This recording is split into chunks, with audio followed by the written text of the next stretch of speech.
Sharjah industrial ഏരിയയിൽ ഇന്ന് August 1 രാവിലെ 10 മണിക്ക് വലിയൊരു തീപിടുത്തമുണ്ടായതായി റിപ്പോർട്ടുകൾ വരുന്നുണ്ട്.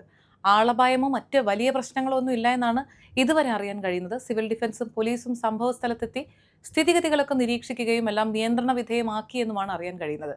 ഈ സംഭവം നടന്ന സമയത്ത് തൊട്ടടുത്ത് താമസിക്കുന്ന പ്രത്യേകിച്ച് ഈ ബാസൽ വില്ലേജിലൊക്കെയുള്ള ആളുകൾക്ക് ഇതിന്റെ പ്രകമ്പനം ശരിക്കും അവിടെ അറിഞ്ഞുവെന്നും വലിയ സ്ഫോടന ശബ്ദവും പൊട്ടിത്തെറിക്കുന്ന പോലുള്ള ശബ്ദങ്ങളൊക്കെ കേട്ടു, ജനൽ ചില്ലുകളൊക്കെ കിലുങ്ങുന്ന ഒരു അവസ്ഥയൊക്കെ ഉണ്ടായെന്നാണ് അറിയുന്നത്.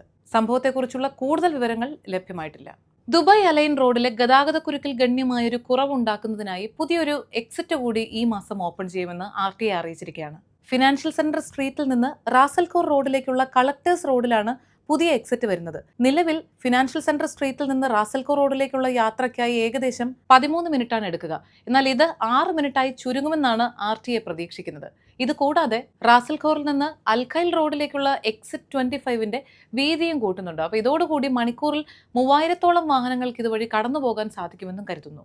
UAE താപനില വീണ്ടും 50 ഡിഗ്രി സെൽഷ്യസ് കടന്നിരിക്കുകയാണ്. കഴിഞ്ഞ ദിവസം അലൈനിലെ അസിമുൽ എന്ന പ്രദേശത്താണ് 50.6 ഡിഗ്രി സെൽഷ്യസ് രേഖപ്പെടുത്തിയിരിക്കുന്നത് താപനില. വരും ദിവസങ്ങളിലും ചൂട് ഗണ്യമായി വർദ്ധിക്കാൻ തന്നെയാണ് സാധ്യത. ഈ UAE ഇപ്പോൾ ആ ചൂടിന്റെ ഒരു പീക്ക് സമയത്തേക്ക് കടന്നു എന്നുള്ള ഔദ്യോഗികമായ അറിയിപ്പുകളൊക്കെ കഴിഞ്ഞ ദിവസം വന്നിരുന്നു.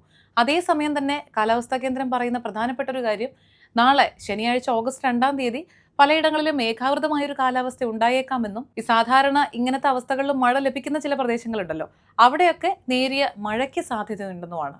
ഡെലിവറി റൈഡർമാർക്ക് അബുദാബിയിൽ പുതിയ 2 വിശ്രമ കേന്ദ്രങ്ങൾ കൂടി തുറന്നിരിക്കുകയാണ്.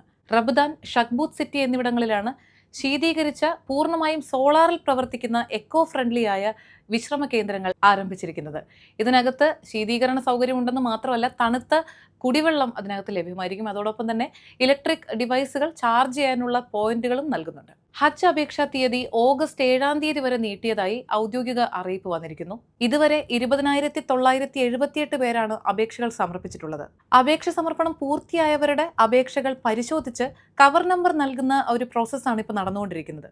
ഇത്തരം കാര്യങ്ങൾ ഹജ്ജ് ഹൗസിൽ ഇപ്പോൾ പുരോഗമിച്ചുകൊണ്ടിരിക്കുകയാണെന്നും ഔദ്യോഗികമായ വിവരങ്ങൾ വരുന്നു. ദുബായ് വാർത്ത തികച്ചും ലോക്കൽ. 2025 ഓഗസ്റ്റ് 1 വെള്ളിയാഴ്ച.